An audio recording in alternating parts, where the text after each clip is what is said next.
The room still smelled faintly of espresso and polished wood when the independent counsel quietly cleared his throat. A single clause, buried deep in the contract everyone thought they understood, had just shifted the balance of power. And the moment he finished reading, the VP's confident smile vanished. The boardroom on the 32nd floor had a particular kind of silence, one that didn't belong to empty spaces but to expensive ones. The kind that came with polished walnut tables, floor-to-ceiling windows, and people who were used to winning before the meeting even began. Morning light stretched across the glass like thin sheets of gold. Outside, the city moved with indifferent rhythm, traffic lights blinking, buses exhaling, office workers pouring into towers. Inside the room, however, time felt slower, tighter. Clara Hale noticed it immediately. Not the silence itself. She'd learned years ago that silence in corporate rooms was rarely empty. It carried calculation, impatience, sometimes quiet hostility. Today, it carried something else, confidence from people who believed the outcome was already theirs. Victor Langley sat halfway down the table, his cufflinks catching the sunlight every time he moved his hand. Vice President of Corporate Development, a man who wore authority the way some people wore cologne, generously and a little too obviously. He smiled often, too often. "Let's keep this efficient," Victor said, glancing around the table with practiced ease. "We're all busy people." Clara didn't respond. She adjusted the folder in front of her instead, aligning its edge perfectly with the table's grain. A habit from years of negotiations. Control the small things when the big things are about to shift. Across from her sat the independent counsel, a silver-haired attorney whose calm expression suggested he had already seen the end of this story. He just hadn't announced it yet. Victor leaned back in his chair.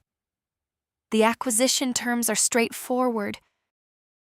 We finalize the closing schedule today, legal signs off, and we proceed." His tone carried a casual finality, like a judge already lowering the gavel. A few executives nodded. Clara watched them the way someone watches a stage play they've already read, interested not in the ending, but in the moment the actors realize they're wrong. She turned a page in her notes slowly. The paper whispered against the table. Victor noticed. His smile sharpened slightly. "Any concerns, Clara?" Concern. The word floated through the room like a polite accusation. Clara met his gaze. Only the usual ones. A faint ripple of restrained amusement moved across the table. Victor chuckled. "I'm relieved to hear that." Another pause settled over the room. Two analysts shifted in their chairs. Someone's pen clicked twice, and then Clara asked almost gently, "Before we confirm the closing timeline, could we review the change of control clause in Section 14? The request landed softly, but it landed. Victor blinked once. "Section 14? He repeated, still smiling. "That clause is standard language." Standard. It was a word executives loved. It meant nothing unusual here. It meant no one needs to worry. Clara rested her hand on the folder. "Yes," she said. "Standard until the context changes." The independent counsel lifted his head slightly. Victor's smile held, but the edges tightened.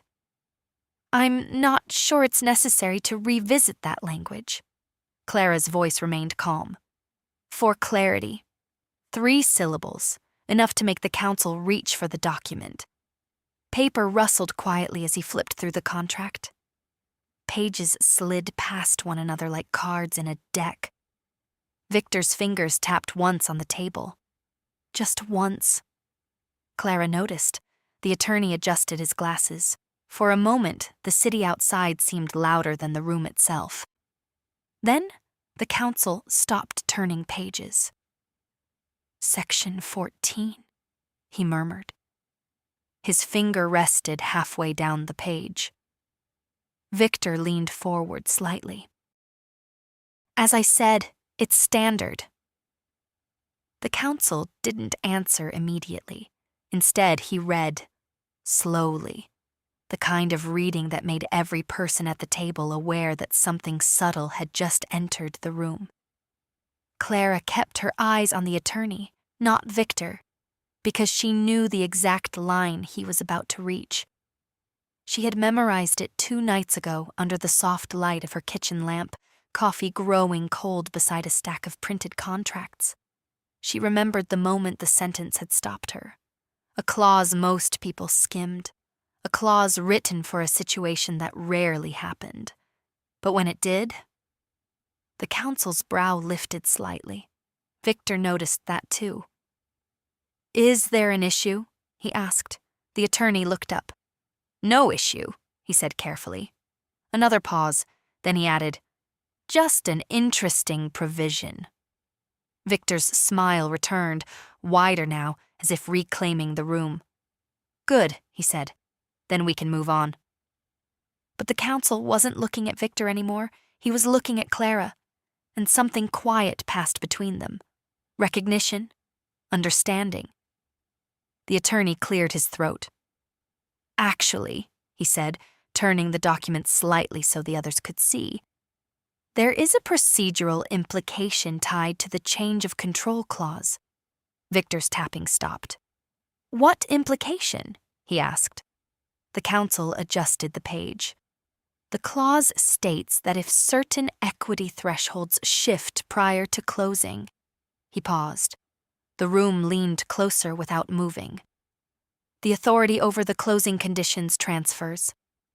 Victor frowned faintly. Transfers to whom? The counsel's finger moved 1 line lower, and Clara felt the room tighten like a drawn wire, because in a few seconds, the sentence everyone ignored was about to be spoken aloud. And when it was, the balance at the table would tilt, not loudly, not dramatically, just enough.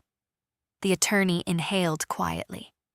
Victor waited, and Clara realized something subtle had already changed in the room. People were no longer looking at the contract. They were looking at her, and Victor, still smiling, had not yet understood why. But he would, very soon. And when the next sentence was read, the meeting that began with certainty would end with something far more interesting. Somewhere deep in the contract, a single overlooked line was about to move the entire negotiation, and only one person at the table had come prepared for it. The counsel adjusted the page again, careful in the quiet way experienced attorneys are when a sentence matters more than the room yet realizes. No one spoke. Even the faint hum of the building's ventilation seemed to pause between breaths. Victor Langley leaned forward slightly, fingers steepled. The confident posture was still there, but something subtle had shifted beneath it, like a perfectly polished floor that suddenly felt a little less stable. Well, he prompted. The independent counsel glanced once more at the line before speaking. His voice carried the neutral tone of someone trained never to dramatize a contract, even when the contract itself does all the work. The clause states, he began, that if a qualifying change in equity ownership occurs prior to closing, authority over the execution and timing of the closing transfers to the controlling shareholder designated under the clause. Victor frowned. That's normal, he said. It's a contingency. Yes, the counsel replied calmly. It is. Another pause. But the clause also specifies that the controlling party assumes operational authority over the closing process. Victor's smile returned, thin but still present. And? The attorney lifted his eyes from the document. And the equity transfer filed yesterday meets the threshold defined in this provision. A quiet ripple moved around the table. 2 analysts exchanged a glance. Victor blinked once. Filed yesterday, he said. Clara remained still. Her hands rested on the folder in front of her, fingers lightly touching the edge as if it were simply another ordinary meeting document.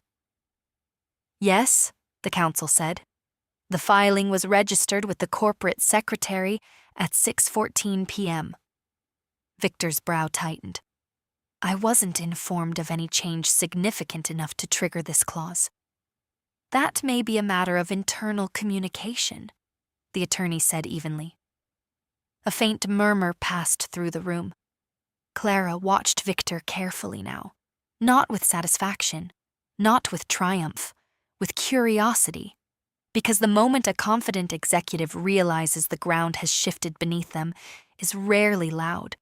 It's usually quiet, slow, almost delicate. Victor leaned back in his chair. "What exactly are you implying?" he asked. The counsel rotated the document slightly. "I'm not implying anything. I'm reading the language." Clara noticed the attorney's finger slide to the final line of the paragraph. The line? Victor's tapping finger returned briefly to the table. Once, twice. "Go ahead," he said. The counsel nodded. "Under the terms of Section 14, the party holding the qualifying equity position assumes authority over the closing procedures and scheduling." Another pause settled over the table. Victor exhaled slowly. "And who holds that position?" The attorney looked directly at him. Then calmly, he said, "Ms. Hale." The room didn't erupt. It didn't gasp. It simply shifted. A subtle turning of heads, chairs adjusting slightly, eyes moving toward Clara as if they had just realized she had been part of the center of the story all along. Victor's smile disappeared in stages. First the corners lowered, then the eyes narrowed. Finally, the expression settled into something carefully neutral. "That can't be correct," he said. Clara tilted her head slightly. "Why not?" Victor glanced at the counsel. Her team's equity position was below the control threshold last quarter. "Yes," the attorney replied. "Last quarter?" Victor turned back toward Clara. "What changed?" For the first time since the meeting began, Clara allowed herself a small breath, not dramatic, just steady. "3 things," she said calmly. Victor's jaw tightened slightly. Clara continued, her voice measured. "First, the early investor block that matured this week." The analysts at the far end of the table immediately began flipping through their documents. "Second," Clara said, "the employee option pool conversion filed yesterday." Victor's eyes flicked toward the counsel again. "And third?" Clara held his gaze. "The quiet acquisition of a minority block that most people assumed was passive." The words hung in the air.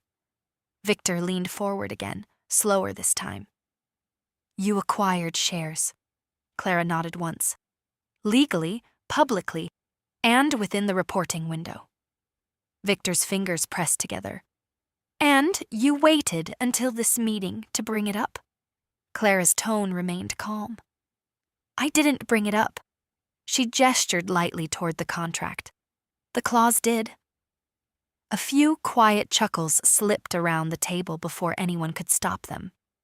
Victor didn't laugh. Instead, he turned back toward the independent counsel. "You're saying she now controls the closing?"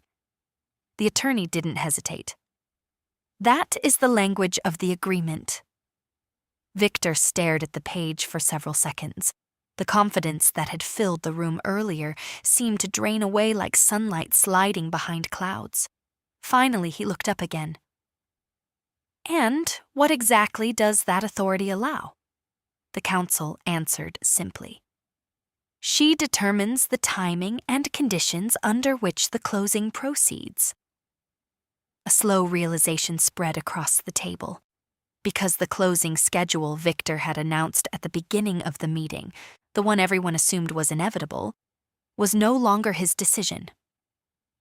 Clara folded her hands. "Which means," she said gently, "we may want to revisit the timeline." Victor looked at her as if seeing a different person than the one who had entered the room 20 minutes earlier. Not an obstacle, not a participant, a controller of the process. His voice came quieter now. "When were you planning to mention this?" Clara's eyes moved briefly to the sunlight stretching across the table.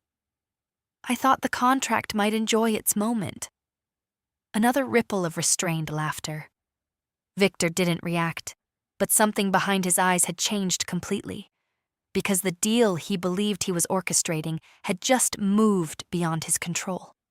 And the person now holding the quiet authority over the closing was the one he had spent the entire meeting underestimating.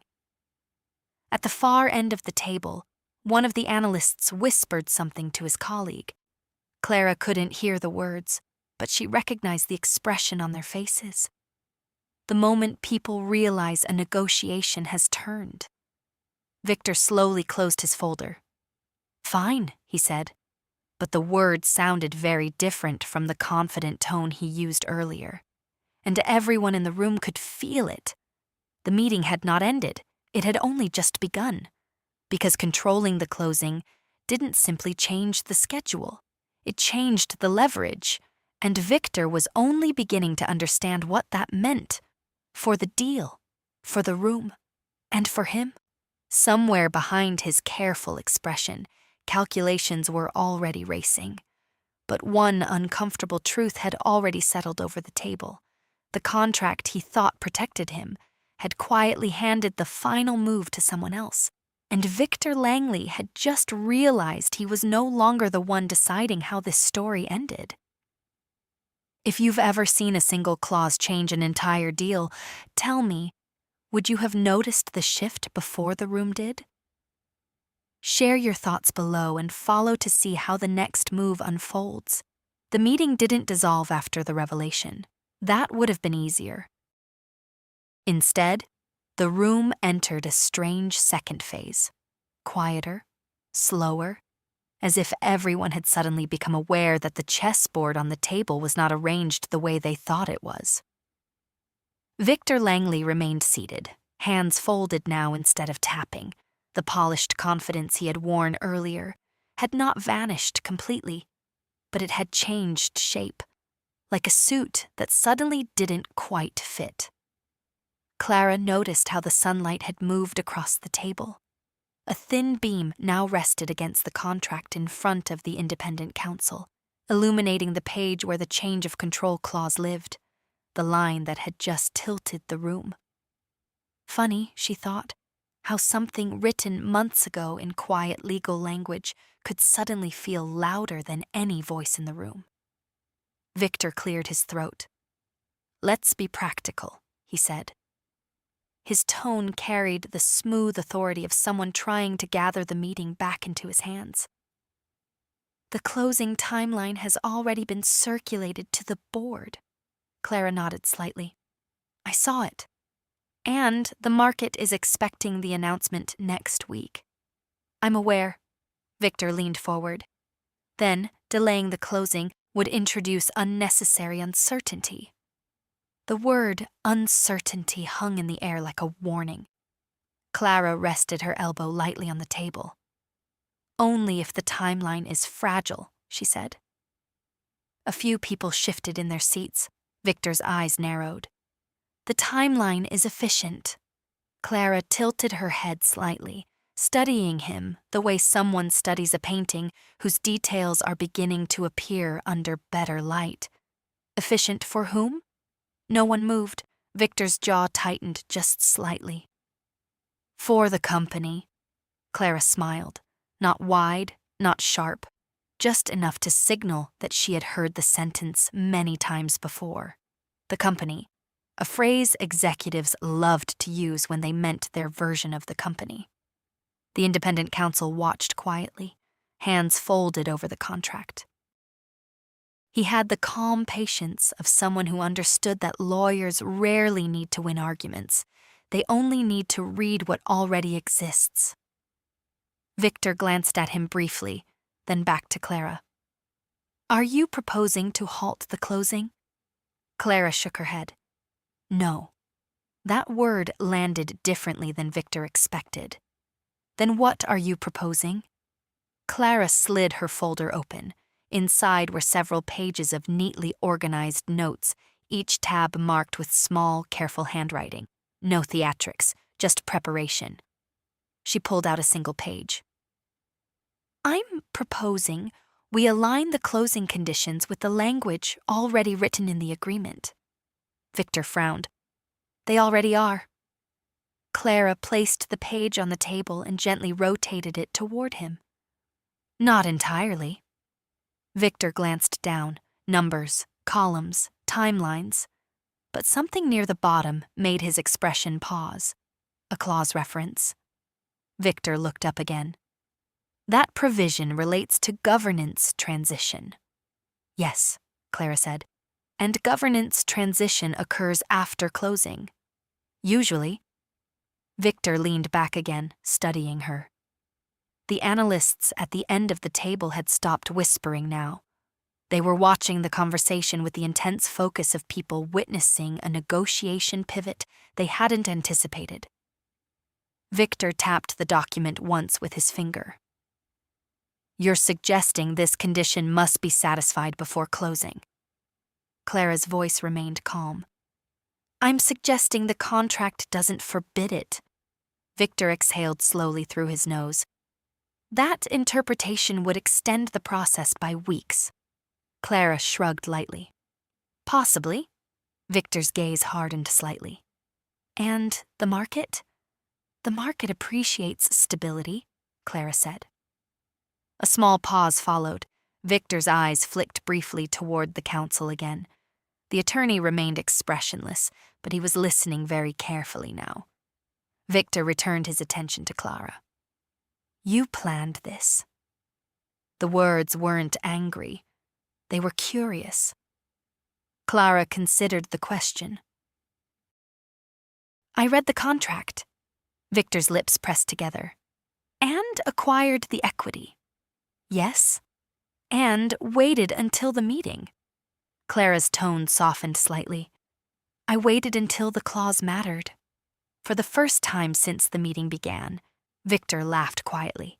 Not amusement, recognition. Well played, he said. The words were almost sincere. Clara didn't answer.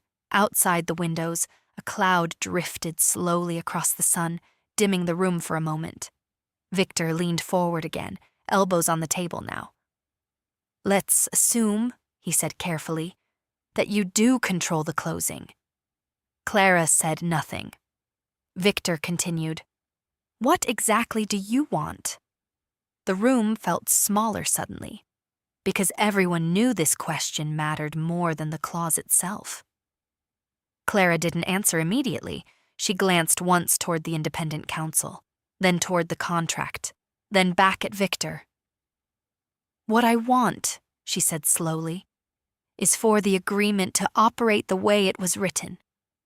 Victor tilted his head. That's an elegant answer. It's also the safest one. Victor studied her for several seconds. Something thoughtful had replaced the earlier frustration in his expression. Because executives like Victor understood something fundamental about power, it rarely appeared loudly. More often, it arrived disguised as patience. Finally, he nodded. Then perhaps we should review the remaining closing conditions. Clara closed her folder gently. That sounds reasonable? Victor looked around the room. The executives who had arrived expecting a quick approval now sat very still. The meeting had transformed into something else entirely. Not confrontation, negotiation. Victor's voice softened slightly. One condition at a time. Clara nodded. One clause at a time. The independent counsel reached for his pen.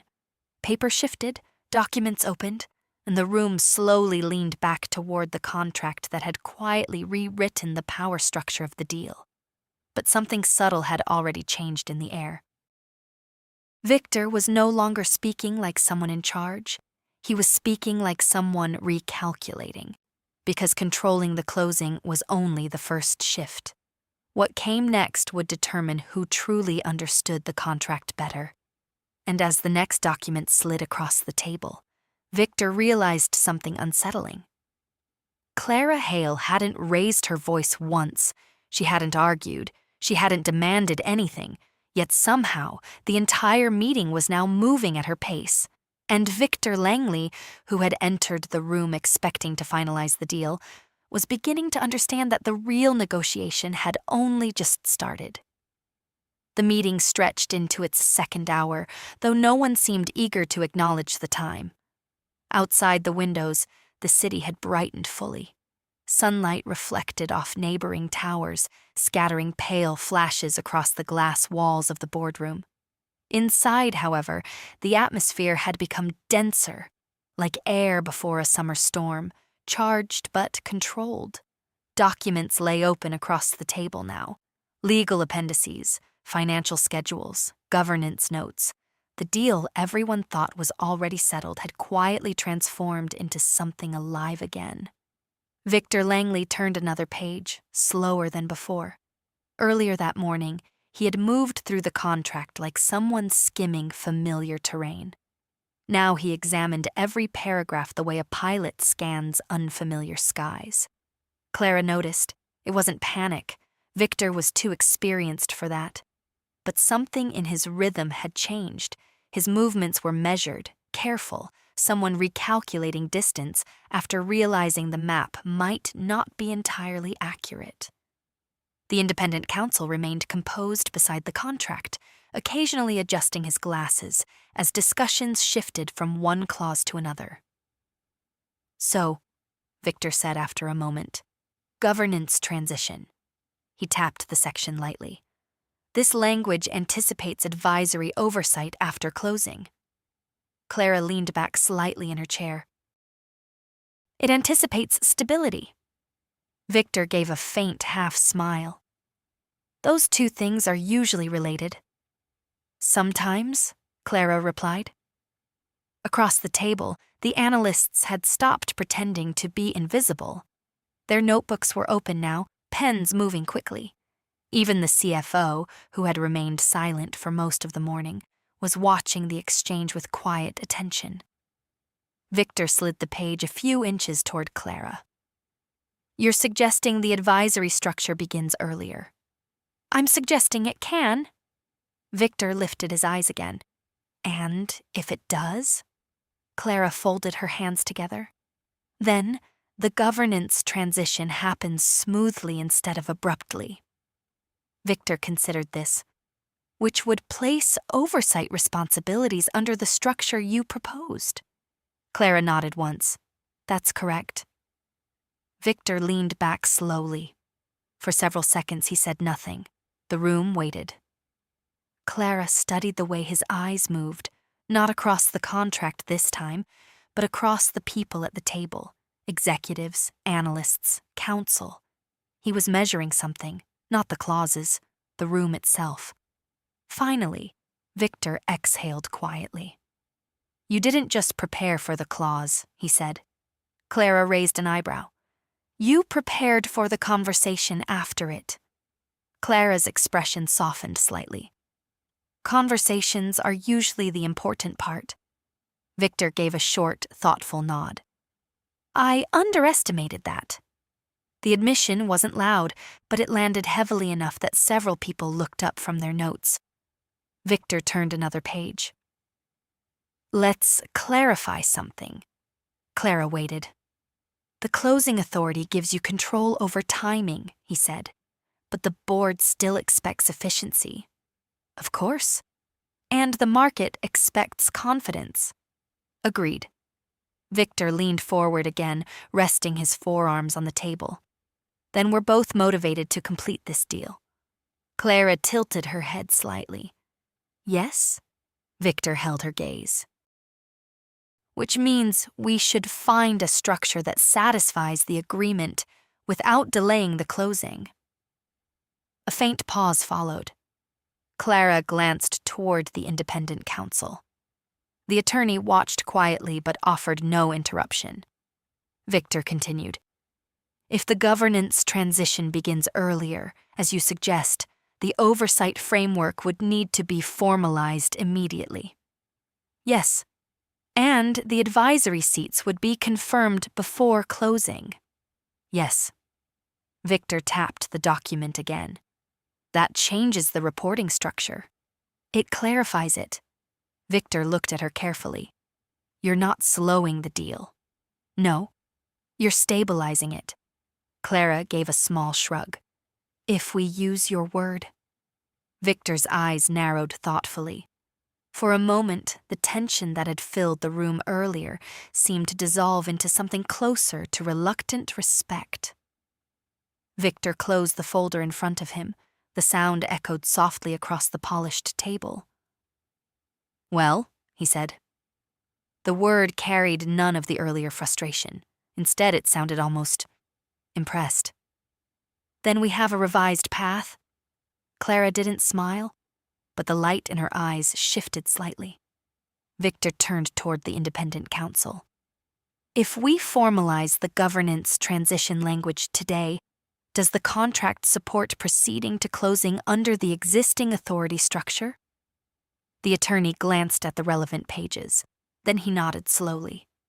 Yes. Victor sat back. Then the deal proceeds. A subtle wave of movement passed through the room. Executives exchanged glances. Pens resumed writing, because the negotiation that began with tension had quietly arrived somewhere unexpected. Not defeat, not victory, alignment. Victor looked at Clara again. You knew this would happen. Clara shook her head gently. I hoped the contract would allow it. Victor gave a soft laugh. You're careful with your wording. That's what contracts teach you. Victor's expression turned thoughtful again. You didn't use the clause to stop the deal. No. You used it to shape it. Clara met his gaze calmly. The clause existed for a reason. Victor nodded slowly. For a moment he seemed to be studying something beyond the documents, something about the way the morning had unfolded.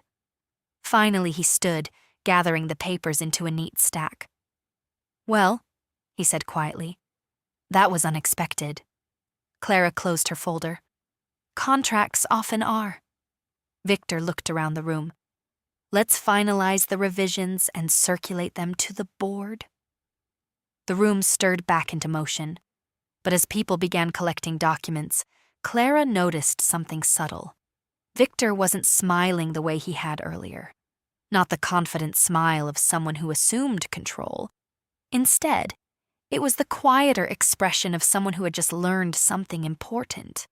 Because in a room full of executives, spreadsheets, and strategy, the most powerful move that morning had been hidden inside a single overlooked sentence, and Clara Hale had simply allowed the contract to speak. Sledusheglava. The revisions took less than 40 minutes, not because they were simple, but because everyone in the room had suddenly become very motivated to read carefully. The independent counsel moved through the language with surgical calm, adjusting a phrase here, tightening a definition there. His pen scratched quietly across the page, while the others watched the contract evolve in real time. Legal language is a strange thing. To outsiders, it looks like dense fog, sentences long enough to hide entire forests inside them. But inside a boardroom like this one, every word was weight, every comma carried consequence. Clara followed each revision line by line. Across the table, Victor did the same. The earlier tension between them had cooled into something more precise. Two professionals examining the same machine from opposite sides, making sure the gears would turn without grinding. Governance transition begins upon execution of the revised advisory framework, the counsel read aloud. Victor nodded. Clara nodded. The pen moved again. Advisory seats confirmed prior to closing. Another pause. Reporting structure effective immediately upon execution. Victor glanced at Clara. Acceptable? Clara considered the line for a moment. The sunlight had returned, sliding across the table again, touching the contract as if the page itself had weight in the room. "Yes," she said. The counsel added the final mark. The faint scratch of ink sounded oddly final. He looked up. "With these revisions, the change of control clause and the closing authority operate consistently with the agreement." Victor leaned back in his chair. "So the closing proceeds?" "Yes." A quiet exhale moved through the room. The analysts exchanged relieved looks. The CFO closed his notebook with a soft thud. Someone near the window finally allowed themselves to check the time, but Clara noticed something else. Victor wasn't rushing. He sat there for a moment, fingers resting lightly on the table, studying the contract that had caused the morning's unexpected turn. Then he looked at Clara. "You know," he said thoughtfully, "most people would have used that clause differently." Clara raised an eyebrow. "How so?" Victor gave a faint smile. "They would have stopped the deal." Clara leaned back slightly. "That would have been loud." Victor nodded. "And expensive." "Also true?" Victor tilted his head. "But you didn't." Clara glanced once more at the document. "No." Victor studied her for a few seconds. "Why?" Clara's answer came without hesitation. "Because the deal was never the problem." Victor's expression sharpened slightly. "The structure was." The room went quiet again. Victor let out a slow breath, something between a laugh and acknowledgement. "That's accurate?" The independent counsel gathered the revised pages into a neat stack. "I'll circulate the updated version to the board for confirmation," he said. Victor nodded. "Please do." The attorney stood, smoothing his jacket. As he moved toward the door, he paused briefly beside Clara. "Nicely read," he said quietly.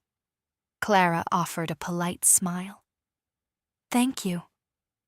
The door closed behind him with a soft click. For a moment only Victor and Clara remained seated while the rest of the room began gathering papers and devices. Victor stood last. He walked slowly toward the window overlooking the city. 32 floors below, the streets moved like flowing lines of color and motion. Taxis, buses, pedestrians weaving through crosswalks. Deals were strange things, he thought. From the outside they looked decisive. From the inside they looked like this: pages, pauses, and people trying to understand what a sentence really meant. Victor turned back toward the table. Clara was sliding her folder into her bag now. He walked a few steps closer. "I'll admit something," he said. Clara looked up. "I didn't expect you to take control of the closing." Clara closed the zipper on her bag. "I didn't expect the clause to matter either." Victor crossed his arms thoughtfully. "But you were ready when it did." Clara met his gaze. "That's the only part we control." Victor smiled again. Not the polished smile from earlier that morning. This one was smaller, realer. "Well," he said, "the board will appreciate the stability." "I imagine they will." Victor glanced at the stack of revised contracts. "You realize," he added, "that when the announcement goes out next week, no one outside this room will know what happened here." Clara shrugged lightly. "They'll know the deal closed." Victor nodded. "True." He paused, then added quietly, "But the people who read contracts will notice something." Clara tilted her head. "What's that?" Victor picked up the document, tapping lightly on the section where the change of control clause lived. "That someone actually understood this sentence." Clara smiled faintly. "Contracts deserve attentive readers." Victor laughed softly. Across the room, the last executives were heading toward the door now. The meeting, the one everyone thought would be routine, was finally ending. Victor extended his hand. Clara shook it, firm, professional. "Next time," Victor said, I'll read section 14 more carefully. Clara picked up her bag. Next time, she replied, I'll assume you already have. Victor watched her walk toward the door. The sunlight followed her across the floor, stretching long reflections across the polished wood. When the door closed behind her, the boardroom fell quiet again. But the contract remained on the table, open to a single paragraph, a paragraph that had quietly shifted the balance of an entire deal. And somewhere inside the legal language, hidden between careful commas and precise definitions, one simple truth remained. Power in a negotiation doesn't always belong to the loudest voice in the room. Sometimes it belongs to the person who read the contract all the way to the end. The board announcement came 6 days later. Short, clean, predictable. The company confirms the successful closing of the acquisition and the implementation of a revised governance framework designed to ensure long-term operational stability. No mention of clauses, no mention of boardroom tension, no mention of who had quietly taken control of the closing. From the outside, the deal looked exactly as investors like deals to look, smooth, inevitable, almost boring, which, Clara thought, was the most elegant outcome possible. She watched the press release appear on her screen early that morning, the office still half empty around her. The building hadn't fully woken yet. Somewhere down the hallway, a coffee machine hummed like a distant engine warming up. Sunlight spilled through the tall windows of her new office. It wasn't larger than the one she had before. But it was positioned differently, higher in the building, facing the river instead of the neighboring tower. Morning light touched the glass like quiet applause. Clara set her coffee beside the keyboard and reread the announcement once more. Everything aligned exactly with the revised contract. Governance transition implemented. Advisory framework active. Closing completed. No delays. No disruptions. Exactly the stability the board had wanted, and exactly the structure the contract had quietly allowed. A soft knock came at the door. "Come in," Clara said. The door opened halfway, and Victor Langley stepped inside. He carried a tablet in one hand and the same thoughtful expression he had worn during the final moments of the meeting the previous week. "Morning," he said. "Morning." Victor stepped farther into the room and glanced towards the windows. "Nice view." Clara smiled slightly. "I'm still deciding if it's distracting." Victor walked over to the chair opposite her desk and sat down without ceremony. "I saw the announcement." "So did I." Victor tilted the tablet toward her. The company's stock chart filled the screen. A steady line, a small upward climb. "Market seems comfortable," he said. Clara nodded. "Stability tends to reassure people." Victor leaned back in the chair. "You managed to deliver it without delaying anything." Clara lifted her coffee. "The contract helped." Victor chuckled quietly. "Of course it did." For a moment they sat in comfortable silence. The building around them was beginning to wake now, elevators chiming, footsteps in the hallway, distant conversations growing louder as the morning filled the floors. Victor studied her desk, neat stacks of documents, a single open notebook, and on top of it, a printed copy of the revised contract. He pointed at it. "You kept it." Clara followed his gaze. "It's a useful reminder." "Of what?" She took a slow sip of coffee. "That quiet details matter." Victor nodded slowly. "You know," he said, "the board asked an interesting question yesterday." Clara raised an eyebrow. "Oh?" "They wanted to know why the closing process suddenly became more balanced." Clara set the cup down. "And what did you tell them?" Victor smiled faintly. "That the contract was written very carefully." Clara's lips curved with subtle amusement. "That's technically correct." Victor leaned forward slightly. "They also asked who first noticed the clause." Clara said nothing. Victor shrugged lightly. I told them the truth. And what was that? Victor tapped the tablet gently on the desk. That the contract had always been there. Clara laughed softly. That's a very diplomatic answer. Victor's eyes sparkled with quiet humor. I'm learning. Another small pause settled between them. Outside, the river reflected the morning sky and long silver ribbons. Victor stood. Well, he said, the closing is done. Clara nodded. The structure is stable.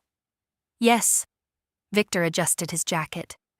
And next quarter, we start the integration. Clara opened the notebook in front of her. One step at a time. Victor walked toward the door, then paused with his hand on the frame. You know what the most interesting part of this whole thing was? Clara looked up. What? Victor smiled. That clause had been in the agreement since the first draft. Clara nodded. Yes. Victor tilted his head. And dozens of people read the contract. Also true. Victor tapped the doorframe lightly. But only one person realized when it would matter. Clara closed the notebook. That's the thing about contracts. Victor waited. They don't create opportunities. Victor raised an eyebrow. What do they do? Clara smiled. They reveal them. Victor considered that for a moment, then he gave a quiet nod. Next time, he said, I'll read every clause twice. Clara's eyes returned to the contract on her desk. Next time, she replied calmly, you probably will. Victor stepped into the hallway, the door closing softly behind him. Clara turned back toward the window. The city was fully awake now, cars moving, sunlight bright across the water, the steady rhythm of a business day beginning like any other. Except she knew something most of the city didn't. The deal everyone thought had closed smoothly had once balanced on a single overlooked sentence. A sentence hidden quietly inside a contract. And in the end, no speeches had changed the outcome. No arguments, no dramatic confrontations, just careful reading. Because sometimes the most powerful move in the room isn't raising your voice, it's knowing exactly which line everyone else skipped.